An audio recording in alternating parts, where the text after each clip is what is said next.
Hello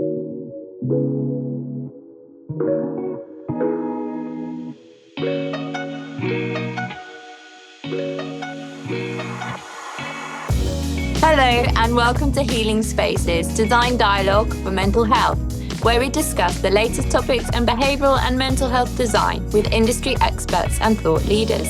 I am your host, Lotte Bailey, and by day, Customer Insights Manager at Pineapple. With me is Daniel White, Pineapple's Behavioural and Mental Health Principal, who has made it his mission to improve the patient experience through innovative product design.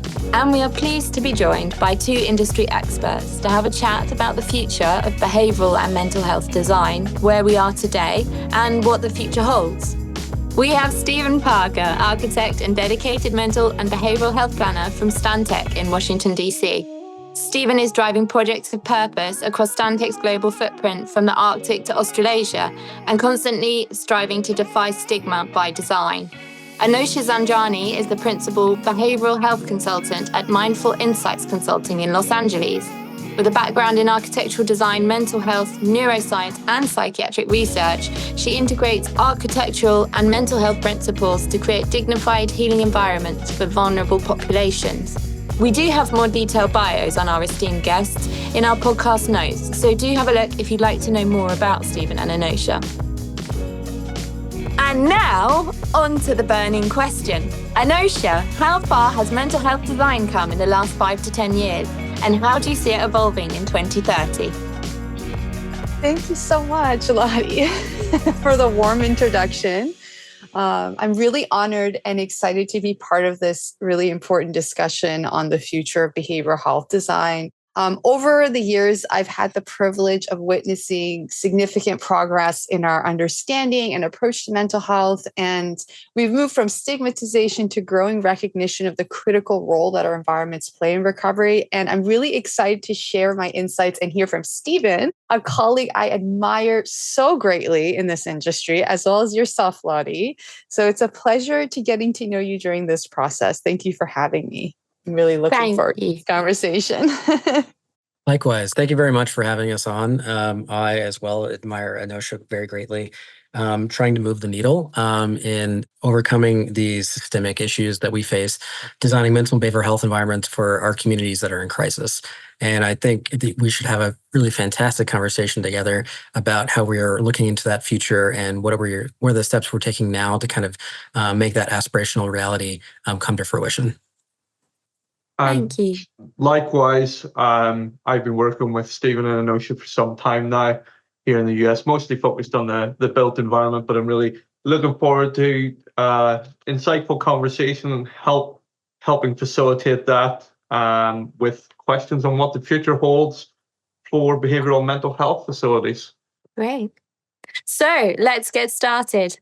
Anosha, coming to you first, how far has mental health design come in the last 5 to 10 years, and where do you see it evolving to in 2030? Over the past 5 to 10 years, mental health design has significantly evolved, and it reflects a positive shift in public perception, I think. I believe that this transition has come from focusing solely on the functional needs of mental health facilities to creating environments that promote healing and recovery. And I think the pandemic has accelerated this trend. During this time, we saw demand in telehealth services and digital therapies, and also drive for a need for more resilient and adaptive designs.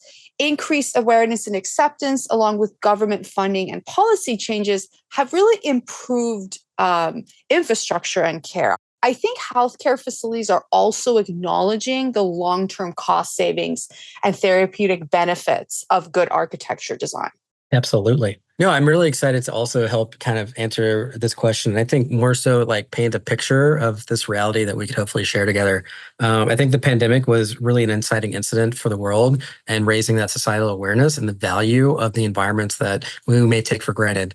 For those of us that are privileged from working from home, and the four walls of our Zoom screen, our Teams screen, was really everyone saw a portal into each other's lives. And so whether it was our living room became our playhouse, became our schoolhouse, became the place where any and all social interactions with our families occurred, we became acutely aware of how our environment affects our mental health, but also the connective and social fabric of our communities was really disrupted by not being able to see each other, connect with each other, work with each other, and congregate with each other. So I think there was this greater awareness that came out of the pandemic as the thinnest of silver linings, if you will. And so I would really think that we should capture that sense of aspiration around we can do so much better with the services that we all sort of design for, but the environments that, encapsulate those services and can be a help or a hinder for those in crisis. So what you're essentially saying, in notion, Stephen, is that there's a greater realization that better design leads to better healthcare outcomes. And I think that's from my conversations on projects that are in design stage, projects, that are maybe refurb projects as opposed to new builds. People are starting to understand that more. And I think there is that shift that you refer to. Absolutely. I think that there is this growing awareness of the body of knowledge that is available out there to leverage for better outcomes for patients, as well as staff safety. But also, there's a lot of this work coming out across the United States and around the world. And we really need to democratize that knowledge much more quickly and elevate and research better practices so we can really meet new treatment models and models of care, because a planning deficit in a facility can mean the difference between someone being harmed, between someone losing a life, between having line of sight or requiring an additional staff member or having one less bed in a facility. And that can make all the difference for these communities in need.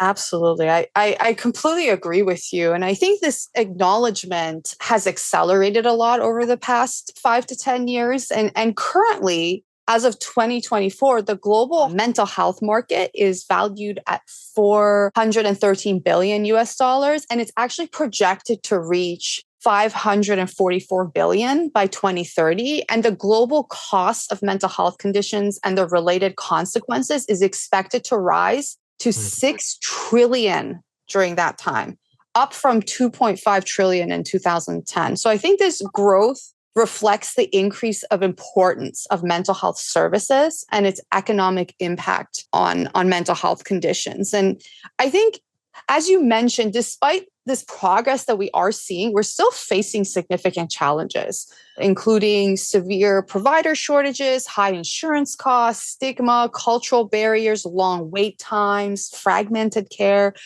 Low reimbursement rates for mental health services often lead to financial struggles for facilities, and this results in really big disparities in the quality of mental health services. And this disparity is evident in the built environment, from some facilities providing spaces that actively help in treatment and recovery, while others are just offering the bare minimum to keep the patient safe. And I think additionally, access to care remains a really big hurdle. Many people's first experience with mental health systems are through the emergency departments, which are often not designed to handle someone experiencing a mental health crisis. Yeah, absolutely. I would say that acknowledgement is also transferring to make this parity of mental health with other healthcare.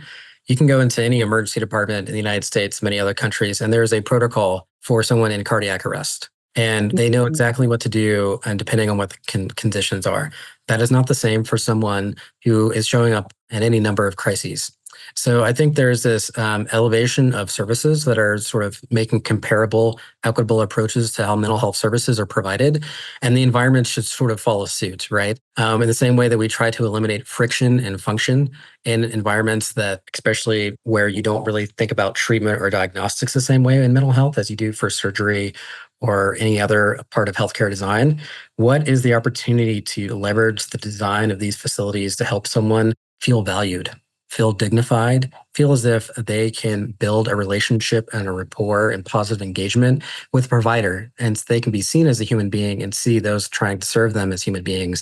And that's how you sort of design for humanity at its most vulnerable. So I see that the investment is actually trying to overcome a deficit of many years of neglect in mental health services in a variety of states and jurisdictions. And we're acknowledging that pent-up demand was always there, and that we are all going to experience mental health needs in our future.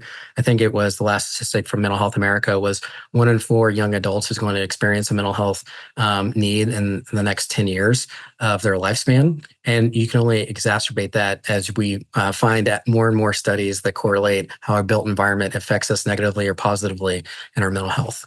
Just to pick up on that, Stephen, I think the pandemic again did quite a lot around, bringing mental health needs to the fore. I was involved in talking to a lot of clinical staff around that time as the pandemic unfolded, and they were blown away by the average person like you or me, who had never entered the mental health sector before, but had maybe been prescribed mild medication for anxiety, and they were then entering the system with the clinical staff having no history on them. Whereby what I'm trying to suggest is, had those systems been more proactive and outreach more to the community, that kind of thing might have been avoided. Absolutely. I believe that many of us experienced this through one degree of separation, if not ourselves, of, the anxiety, the stress of any aspect of our life that we may have ignored or not really been very knowledgeable about. I think about my own father, who has been admitted several times, but it's starting out with a mismedication and to treat one thing and exacerbate. And next thing you know, he's been admitted several times and he comes out with 13 medications on his chart. And at that point, you don't know what the symptom is of a medication versus what is the underlying cause.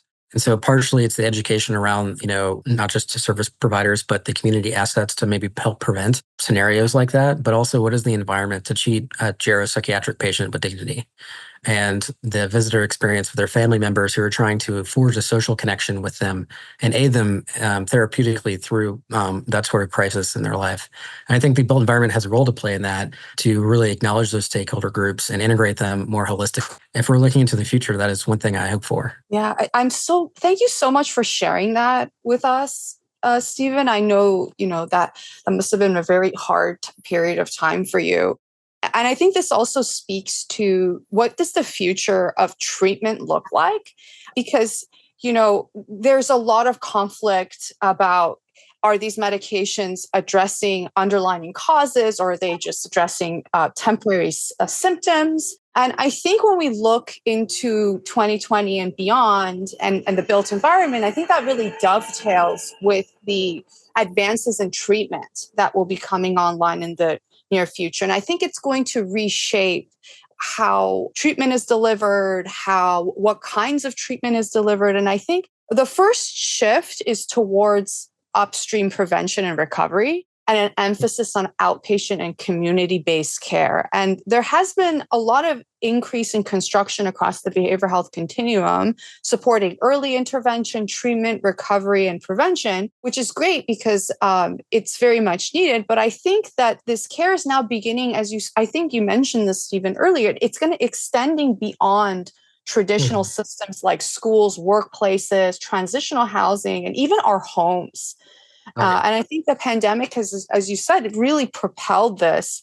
And there has been and will continue to be advancements in treatment that will also shape our built environment. There's been a lot of talk about psychedelic therapy. And if you haven't seen How to Change Your Mind on Netflix, I highly recommend it. And with this treatment becoming more standardized, it's going to necessitate specialized training and environments.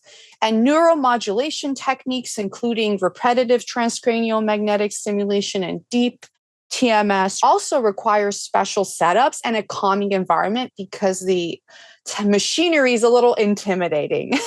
And this is actually this is the research that I used to do when I used to run clinical trials back in my early career. Virtual reality is also growing, providing more controlled, immersive environments for treating phobias, anxiety, and PTSD. And I think personalized medicine, supported by pharmacogenetics, big data, AI, wearable technology, and digital biomarkers, really allows us to tailor treatments to the individual lifestyle and environmental factors, and really address some of the things that you were mentioning earlier about some misdiagnosis that's been happening. I feel that technology is going to help with that a lot. We already kind of talked about telehealth services, and I think that's going to continue to evolve through apps, kiosks, and online platforms. Yeah, I think there's a great opportunity for the integration of technology to be further upstream and be a preventative or diagnostic tool. What about an individual going through addiction treatment and realizing that there's a sensor in the bathroom that lets someone know that they are approaching an overdose? And can a care provider be alerted at the point of need to really prevent a death? Is it sensors in a learning environment for a child with developmental disorders, and whether they are stimuli seeking or stimuli avoiding, but the space can actually adapt to their learning needs through the stimuli that they seek out or seek to avoid if they're hyper or hyposensitive. And so they can better learn and navigate their environment as a result, and therefore avoid escalating and maybe hurting themselves or others and needing additional treatment, but also in elevating their and enriching their lives in the process. So many providers say that they wish no one had to come to their front door. And, we talk about the social determinants of health, which has been a long-standing conversation in mental behavioral health circles for a long time. But the resources to really address those upstream needs in housing and education and other sort of aspects outside of the four walls of a healthcare institution, which have a huge impact on, those crisis interventions, whether they be for addiction, mental health, developmental disorders, or any other elements where, there could have been a preventable diagnosis. There could have been an exacerbation of symptoms that really doesn't need to be handled in a healthcare environment if the built environment can better cue us all into our own mental well-being and what we can do about it. So what options can we be given to regulate our sleep, our nutrition? What is the amount of exercise we need? Or simply the fact that we probably need to talk with another human being if that hasn't occurred in a little while. Yes. And, how to overcome social isolation and what is the benefits of technology looking into the future and how the built environment can be that kind of not simply a third place as a healer, but more of an active participant in ensuring the mental well-being of everyone. They're talking a lot about, there's a lot of chat about increased use of AI, which I imagine is kind of what you were referring to, using AI to predict mental health issues before they become severe. So again, it's that, the term prevention is the best form of cure can be more true of mental health needs. So just identifying trends and again, personalizing treatment based on that to prevent escalation. I would love to listen to this podcast in 10 or 20 or 30 years' time and see how AI has actually evolved or devolved into whatever we think it may or may not be. And I'm sitting here at a conference in Denver at the Summer Leadership Summit, and the theme of it is AI in healthcare design. And so we're looking across the spectrum of care for that. So I'll be fascinated to learn what that would be like in the future, looking back and hearing this. But also, how do you integrate that in the design process? How can it identify trends if it's smart enough to do it? But also, I think artificial intelligence is really intended to enhance and elevate human intelligence. So what about it can really help a patient and provider connect better? How can it self-soothe or help you self-regulate in the built environment itself? Is there a sensor in your chair that tells you how long you've been there? Not simply the fact that your iPhone watch is telling you to move every 45 minutes, but something about a change in your posture is letting the aggregate of data know more about your mental well-being as well as your physical well-being and what you can do about it. What options it can give you is the fact that you can change the dimmability and circadian rhythm lighting of your space, but it's also haptic and interactive. What about your space can really kind of help you where you are, but also get you to where you need to be?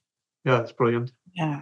I think this is, this really speaks to how these trends, essentially, that we were talking about are going to influence the design of these facilities. And I couldn't agree more with you. I think smart building technology, the fact that we have all these devices that are tracking our biology, our movements through a building, and how this could be paired with the actual environment is going to be something that is going to transform how we design spaces ultimately, because I think it'll also allow us to learn from our designs better in a big way. And I would say that because of all of this advancement, we're going to have to be thinking more about flexible design solutions and how are we going to accommodate for these changing spatial and technological needs. We might have these specialized rooms for like psychedelic therapy, VR spaces, RTMS, and have these kiosks in public spaces or pharmacies that will offer AI or telehealth assisted diagnosis and treatment. And our homes might also be embedded with a lot of these AI and these sensors that will help this almost preventative diagnostic future that we're going to have and relationship with our built environment. And I think design will be integrated in a way that mental and physical healthcare are sort of paired together, supporting this sort of more holistic treatments. And I think smart buildings will, as you said, give people more choice and control over the environment, which we all know is incredibly important. Designing a healing environment that is trauma-informed, like you said, Stephen, is really important. And besides that, I think there's going to be this continuing and growing inclusion of spaces for staff well-being as well as patient, like quiet rooms and sensory rooms have been really popular. Places to relax, like recreational spaces, these transitional spaces to prevent stress and burnout. And really the idea of like flexibility and accommodating to different working styles and sensory needs. Because I feel like there's a lot of societal change that is also going to be happening. You know, there is an awareness of mental health in the workplace and educational setting. There's a focus on equity, inclusion, and neurodiversity, really driving forward. And governments are continuing to support mental health services, research, and creation of healing environments. And they're significantly investing in this. Like California, for example, is putting billions of dollars into reimagining their system and infrastructure. And I think it's a generational opportunity in our industry and the world to kind of really markedly improve care and the environments it's provided in as a result of that extra attention and resources that have long been neglected. And so if it's looking at the workplace environment to help someone to meet and sustain a peak flow state in their performance, but also, if they have neurodiverse needs or a little bit neurospicy, if you'd like to use that terminology, and they need a very specific environmental stimuli to kind of really concentrate on tasks. Or how do you sort of collaborate when you have different sensory needs as well across the spectrum? And so does the built environment have an active and participatory role in enhancing the human experience through those opportunities? Same thing, again, with learning environments or housing. But I think when it comes to those healthcare spaces and places is, what about it can really recognize when a crisis is occurring through your breath rate and other vital signs, but also then provide the necessary interventional models and modalities to help prevent that crisis from escalating further. And I think there's a great and aspirational application of technology, but also I think an ever-evolving sense of the model of care. I mean, some facilities and organizations out there recognize that they have to create new models of care, leveraging those with lived and living experience to help craft models that don't exist currently, whether those be harm reduction that involves sort of the process of addiction and how stigma in place can overcome accessibility issues, to addressing generational trauma in communities that have been subjugated for cultural genocide over the years by taking entire family units into inpatient generational trauma care. And thinking about not taking an individual out of a toxic environment only to send them back, but take entire family units into care to help them navigate that across generations. And so I think there's a profound opportunity to evolve those models of care, the care culture that will go with it that doesn't exist or aspires to do better, and the policies that shape the built environment beyond what we have control over: finances, zoning, regulatory environments that I think all have a play. And so nothing is in isolation. Touching on that technology point, Stephen and Anosha, that both of you mentioned, it's pretty clear that technology used in the right way is going to make these mental and behavioral health services and treatments more accessible to everyone. Would you agree with that? Yeah, absolutely. And I think that access to care is one of the biggest issues that we're experiencing, and technology is really helping facilitate that. And I think the pandemic was, the instigator of a lot of conversation about that. And Stephen, to your point about equity and how the treatment models are shifting, but also I feel like because of this shift and focus on that, our design process as architects are also shifting to accommodate both of these technological advances and these societal shifts. And I think AI will fundamentally change the architectural design process. And it's so exciting that you're at this conference, Stephen. I'm so jealous. Yeah, I'm hoping to learn quite a bit here. And then I'm also going to be speaking on AI and mental health design at another it's conference exciting. in Florida, because we pioneered a process of utilizing kind of low fidelity cardboard mockups and leveraging AI to rapidly render all the things that cardboard isn't good for. So you can move a physical environment around with cardboard to figure out ergonomics and placement and flow and how you physically reside in a space. But AI is not very good at that. It's not very good at spatial awareness the same way, but it does everything else that, I would normally have to take back and re-render or redraw and take multiple weeks. When if you could speak through Stable Diffusion or DALL-E or Runway or all these other AIs that I'm going to mention that probably won't exist in 10 years' time or maybe 3 months' time, that can rapidly render the ambiance, the space, the aesthetic, what is the lighting quality, what is the tactility, all the things that actually give it a sensory experience. And then you can democratize the design process. To your point, Anosha, it can really help us democratize how our stakeholders have a sense of ownership in the spaces that they will inhabit and strive to provide care in, or hopefully those with lived or living experience can have an opportunity to be involved in our design process to really inform that. Is that AI? Is it some other form of technology that will help, again, I think, make that more egalitarian and give a greater sense of ownership, autonomy, and agency throughout that process so it better reflects the communities we serve? Absolutely. And I think the introduction of this is very similar to like CAD in the 1990s, where there was like this huge shift, and I feel like this is sort of the direction that we're headed in the next, 5 to 6 years. We're going to see more of, what you just described in terms of how are we going to integrate it in our design process and how is it going to advance? Because we're still in the beginning stages of it. And I'm excited to see in 5 or 6 years how that's going to completely reshape our profession, but also empower us as designers. Also, I think that another big trend that's going to be happening in terms of a design process shift is neuroarchitecture, which is sort of combines neuroscience and architecture. And I think this is the future of evidence-based design. And it's going to change how we understand and create environments. That paired with tech, like smart building technology, it's going to change how we learn from our spaces. But as you mentioned previously about this shift and emphasis on culturally informed care, I think community-focused design will also be really emphasized. And I think certifications like LEED, for example, and some of these other certifications will include a more rigorous equity consideration process, and it might start becoming more mandated, kind of like sustainability, like looking at sustainability certifications and its demand over the past 10 years. I think similar thing is going to happen for equity. And I think that sustainability and regenerative design will also become increasingly more important as we try to deal with the climate change crisis, the mental health crisis, and the social equity crisis.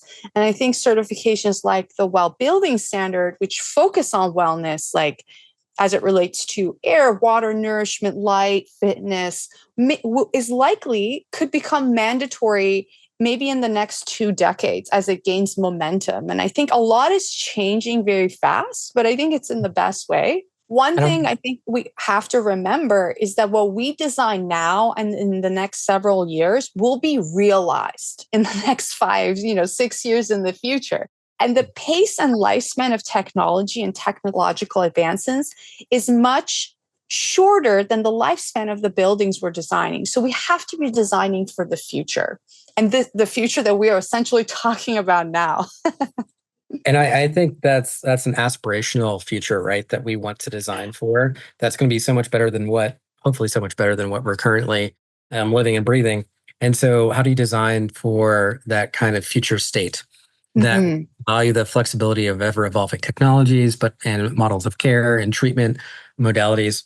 And so I think there's this adaptation of the built environment that really needs to contend with, modularity with the kind of full life cycle cost of a building and how it can kind of, just like the human body regenerates itself every 7 years, what about the built environment will be regenerative, not just in its materiality and the models of care that are like produced and function within it, but also, are you designing facilities that are trying to actually evolve with the communities over time? So is it that a school goes into a clinic becomes housing, and so forth and so on? The needs kind of evolve over time as hopefully big societal issues become manageable societal issues, that chronic diseases become not something that takes up such a huge cost of our healthcare system, but becomes something that is much more a issue that is of the past. And then we look at those spaces of the past as an opportunity for our future to be so much better and brighter. So thinking about how we can adapt those environments, if you look at older hospital systems that have very strong, robust, good bones, and they've been evolved into housing, and they've been evolved into office places or office spaces that have been evolved into housing now, think about what are those community needs that may not have a direct healthcare impact, but might have a more social determinant impact. And so is the fact that we really need to be investing in X or Y or Z, depending what the community has need of, but we don't know what that may be. And also, how do you create the process for them to reinvent what their health system may look like if it doesn't look anything like how we see it now? Which we have a patchwork of systems in the United States versus other parts of the world. We have the grand ability to experiment with every building. And hopefully we experiment in such a way that we can learn from and propagate those lessons learned. Because as we get more technology in Anosha in these facilities, there'll be a greater disparity between the haves and the haves not. Yes. Those that can invest in all those highest and best uses, and those that are kind of dealing with the second and third generation of something. And so I think we need to have a way to equitably address those differences in the built environment's building stock, if you will, and what it can do and what it can't do. And I think this is something of a side quest in my brain because I got focused on mental and behavioral health design. But I always think about the community that shapes my neighborhood and shapes my city, and how it's going to shape my son Jack when he was born, and that's going to influence how the trajectory of his life. So I always kind of think of that multi-generational approach. I think that's really well said, Stephen, especially because we're already seeing those big disparities even now, right? Some facilities are really well designed, very high tech. They can invest that money, but then there's others that don't. And as you said, these technological and these advances are going to make those disparities even bigger in the future if it's not addressed adequately. I think the solution might come down to, funding is a big one, but also standardization. I think that there should be mandated standards as it relates to a healing environment. I think right now, unlike hospital settings, mental health settings, it's more centered around safety, which is super important. But I think that a healing environment and evidence-based design practices are just as important. And I think that I hope that in the future, and something that I hope to one day keep pushing, is how do we create standards in which, there's more of an incentive for spaces to be created in a way that there is not as much disparity. I would strive to make those performative standards rather than prescriptive ones, given the variety of cultural and community and contextual program needs. I agree that in the same way that I had a FGI workshop this morning trying to figure out a couple of new aspects of the spaces that would minimum standard requirements for jurisdictions that do adopt it, is that they are always just that, minimums. So how can we raise all boats so that way if someone is admitted in Maine or admitted in San Diego, that they have the same comparable treatment and dignified delivery of care in an environment that not just fosters a home-like setting, which home-like to you may be different than home-like to me, but I would say fosters belonging. Might be a more equitable way of putting it for those that may not value themselves, and that's why they're there. So what about the built environment can do all of those things to lift up the kind of humanistic qualities that we all sort of strive for in our environments that are always kind of fleeting? But I think there's a big role for policy and for the financial models to kind of help sustain that cost. Because, and I think it was a Dutch phrase that, broken children make expensive men. So In the same way that adverse childhood experiences or ACE scores have an indicator as to the cost of the services required by any citizen of any nation, I think it's that investment in looking to avoid trauma, avoid coercion and confinement, and not see, let's say, a prison system as a mental health system. And how do you deal with all those big societal ills that happen to show up at the emergency department or worse yet, a jail? And so that's why we've seen the advent of crisis care to kind of be that diversion model, which we're still just grappling with in a number of settings. So what you're saying, Anosha and Stephen, is we need more interdisciplinary collaboration. So bringing together architects, designers, healthcare providers, mental health professionals, policymakers, researchers. How do we all work together with the same end goal to improve patient outcomes? How do we come up with something that ultimately will do that? Ooh, nothing but big, wicked societal problems to kind of get the brain going, huh? Yeah, that's a big question. I don't think it's one that really kind of has an answer right now, but it's definitely something that we need to think about. All of these parties are ultimately involved in the patient journey, in the patient outcome. But when we don't talk to one another, how can it work as effectively as it should? I think this is I'm so glad you brought this up, Daniel, because this is something that has been on my mind for many years since I made the switch to architecture. And I'm a huge advocate for an interdisciplinary approach, whether it would be on a project, whether it be on an architecture project, or whether it be putting together a policy, because you're absolutely right. People are very siloed. And we are not speaking to each other. And one of the biggest reasons why we are in the sort of mental health crisis that we're in is because of this siloed way that we've worked for so many years. And I think kind of looking to change our design process what we can do right now is thinking about how to have a more interdisciplinary design process. But also, us as architects or in the design and building industry, we need to have a voice at the table in all of these other issues that we see that are trickling down to the built environment. Like all of these policy changes that are happening or wanting to happen, a lot of the talk is not about how it impacts the built environment, but we need to have a voice and advocate for that. So I think that as a team, us working together to kind of bring ourselves to have a voice at the table and push for interdisciplinary collaboration is incredibly important. When I was a few years ago, I helped co-found an advocacy group that worked to do just that, to bring together people of different industries as it relates to mental health and have conversations with each other and help come up with solutions to fill these sort of gaps that we were seeing in regulation, in design, and seeing essentially how so we design a building and then we walk away typically. And this makes me very sad because I want to learn about how the designs that or design features that we have implemented impact the staff and the patients and the visitors and the families. But a lot of times post-occupancy evaluations are not done. So I think this reiterates the need for us to do these evaluations to also understand how could we better our designs and what areas do we need to have these sort of conversations with people to do better. So that's something I'm also a big advocate for, is learning from the work that we do. And I'm hoping that with smart building technologies and things that are coming in the future, it'll be easier and a little bit more cost effective. And it'll kind of be also integrated into our design process so that we can create better designs and help in that treatment recovery of those struggling.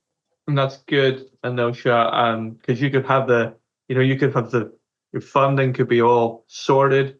You could have a very nice, beautiful building from the outside. You could have the best staff that you could possibly want. But ultimately, if the built environment doesn't work, Or if any one of those points that I mentioned doesn't work, then ultimately the program of rehabilitating patients isn't going to work either, or will certainly be affected and be less effective.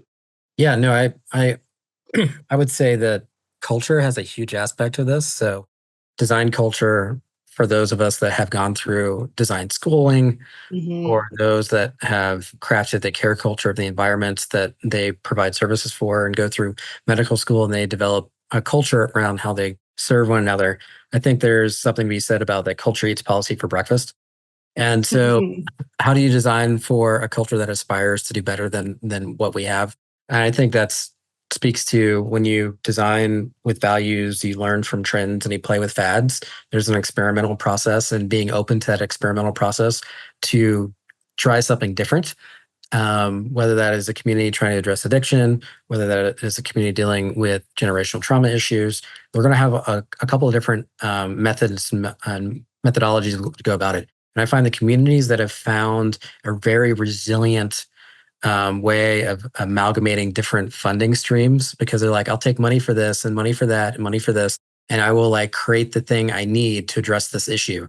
And they will find very creative ways because of those constraints to do so. There's finding a way, and that's what gives me hope for a lot of different communities that may face systemic challenges far beyond what their capability of changing is, because it goes beyond the borders of any jurisdiction or the four walls of an institution. So I think that culture is a huge aspect, and I'm glad you said an advocate, Anosha.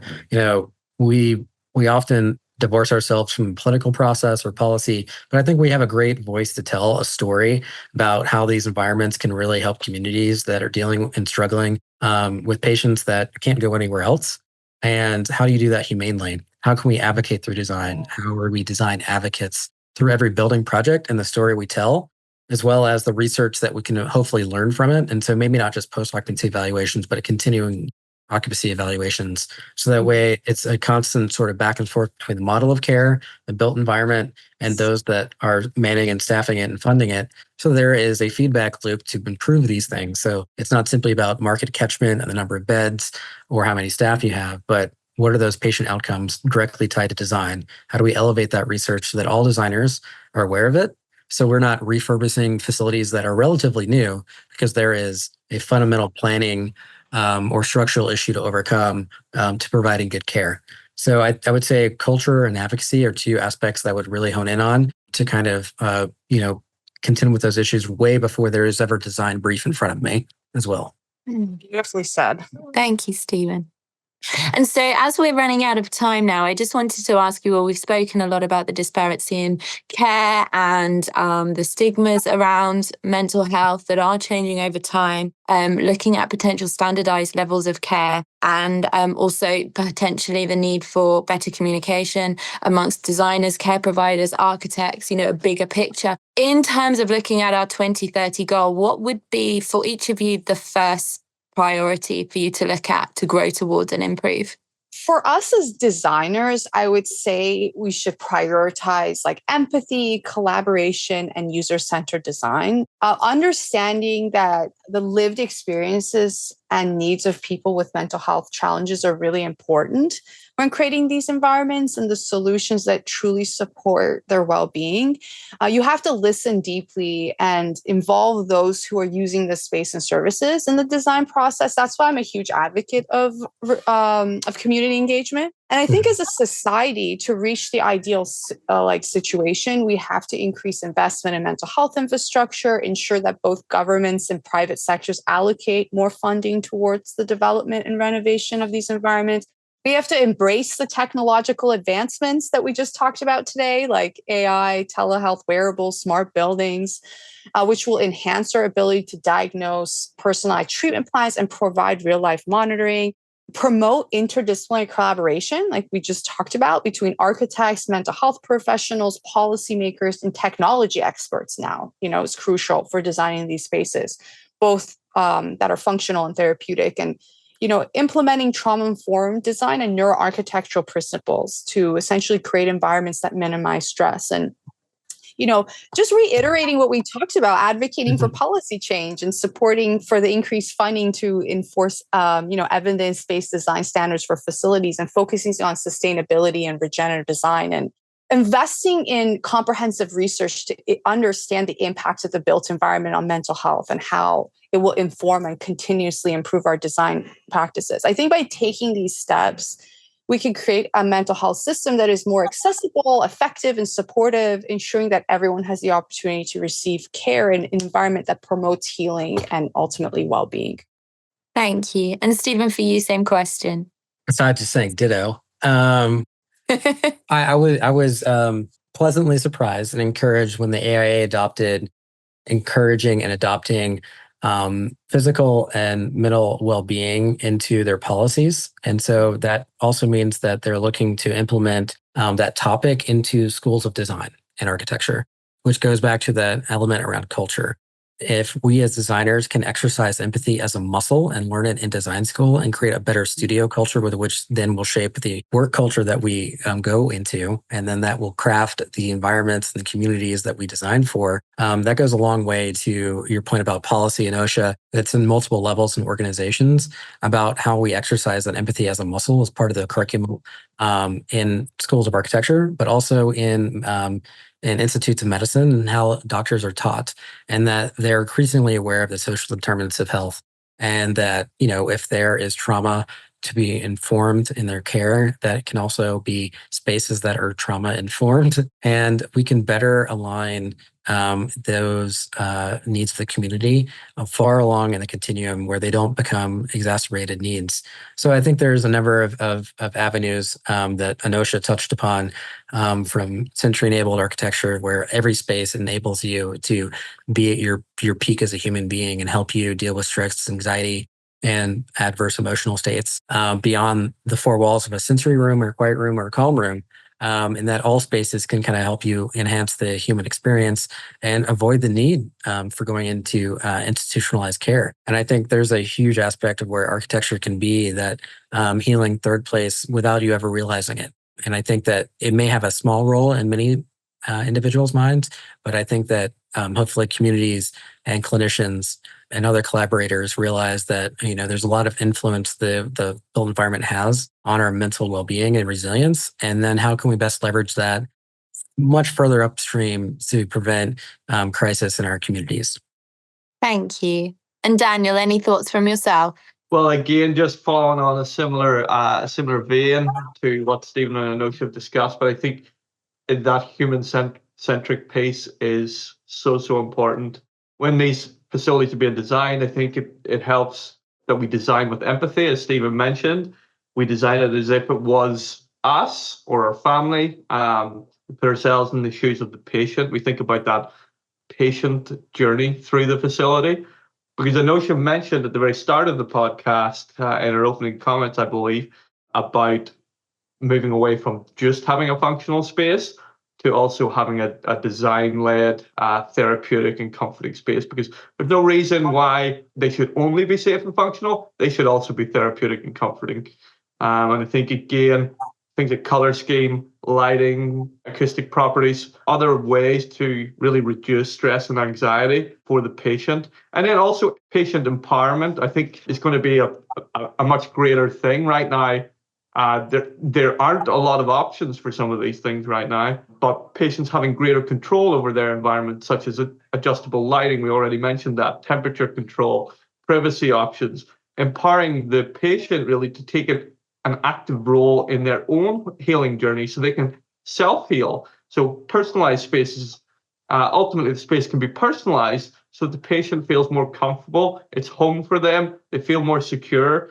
I think that way we'll have a lot better healing, a lot greater healing outcomes and results. And then I think also when we create those facilities that have that human-centric design, they have those options for the patient to have control over their built environment.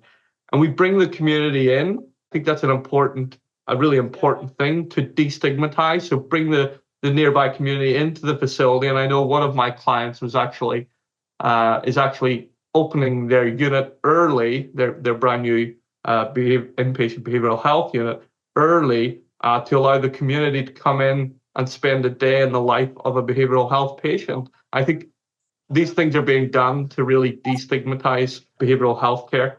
I'm so happy that they're doing that, Daniel.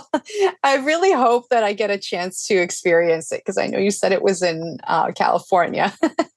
No, It's in Long Beach, so that yeah, absolutely.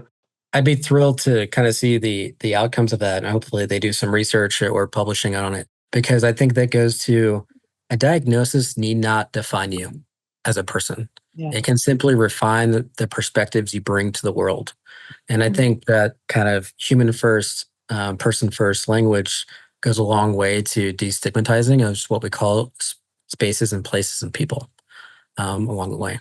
I think that it also brings empathy to people. I think that, as we were talking about, one of the biggest steps we need is empathy. And I think this example is just a perfect one to help the public establish that empathy with those who are struggling. When I think the pandemic was like step one, and I think having these sort of open houses or these offering people to have these experiences is very important. I think maybe even policymakers and those that are designing these facilities that are in the decision makings of a lot of what's going on that don't get exposure to this, I feel like would benefit from an activity like this, because it will put so many things into perspective, especially as we're talking about having like standards for evidence-based design and healing in these environments, showing them the contrast between staying in a facility that maybe has those considerations emphasized versus staying one that doesn't, and seeing how